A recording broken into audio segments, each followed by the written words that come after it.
alunos, estamos aqui para mais uma aula falando sobre segurança da informação e falando sobre certificação digital. Então nós vamos continuar esse assunto agora bem importante aí para as provas de concurso. Primeira coisa dessa nossa aula é entender que através de um certificado digital nós podemos criptografar documentos e também podemos assinar digitalmente documentos. Quando eu digo documentos, pode ser também criptografar um e-mail, uma mensagem, criptografar uma transação eletrônica, criptografar um documento ou assinar digitalmente um documento, assinar digitalmente uma mensagem, assinar digitalmente uma transação eletrônica.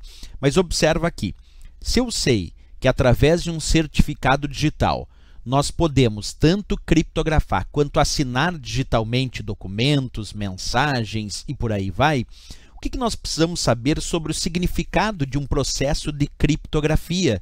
Isto é, o que significa na prática criptografia? O que é isso? Então vamos começar a entender aqui. Criptografia é o processo de embaralhamento dos dados, é o processo de codificação dos dados. Quando os dados são criptografados, eles são codificados, são embaralhados de tal forma que alguém no meio do caminho, tentando interceptar de forma indevida uma mensagem, uma transação, um documento eletrônico, não vai entender nada. Então imagina que eu quero enviar uma mensagem para alguém e gostaria que essa mensagem fosse criptografada.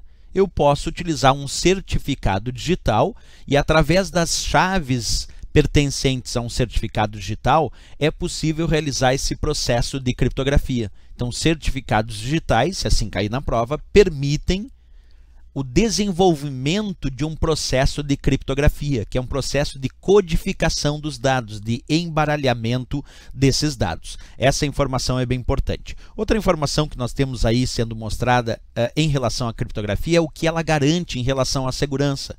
Se uma prova de concurso sugerir o processo de criptografia garante o que em relação à segurança da informação? Garante a confidencialidade, garante o sigilo dos dados. Esse é um ponto importante. Então, através de um certificado digital, eu posso tanto criptografar quanto assinar digitalmente mensagens, documentos ou transações.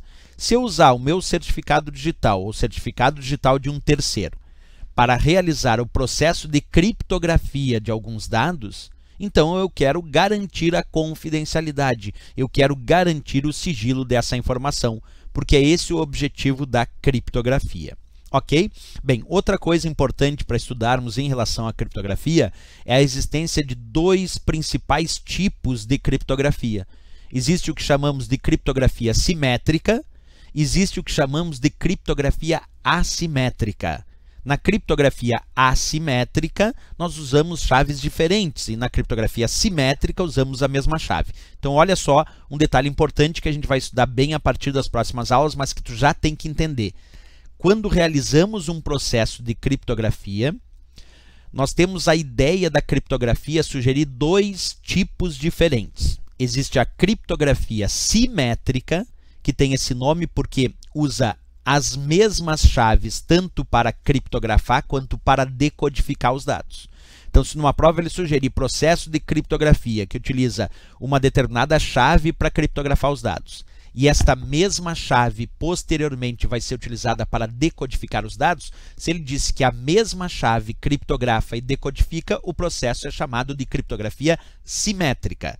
Se ele identificar que naquele processo de criptografia foi utilizada uma determinada chave para criptografar e uma outra chave para decodificar, aí ele está indicando chaves diferentes. Se ele indicar que uma determinada chave criptografa e uma outra chave vai decodificar, então se ele está usando chaves diferentes para criptografar e para decodificar a mensagem, então o processo é a criptografia assimétrica, ok? É bom lembrar isso para efeito de prova. Quando a gente pensa sempre nas provas, a gente tem que imaginar a diferença entre esses dois processos. Na próxima aula, a gente vai falar sobre a parte técnica que diferencia a criptografia simétrica e a criptografia assimétrica, mas isso a partir da próxima aula, certo? Não esquece, se gostou do nosso vídeo, marca gostei e também se inscreve no nosso canal. Até o próximo vídeo.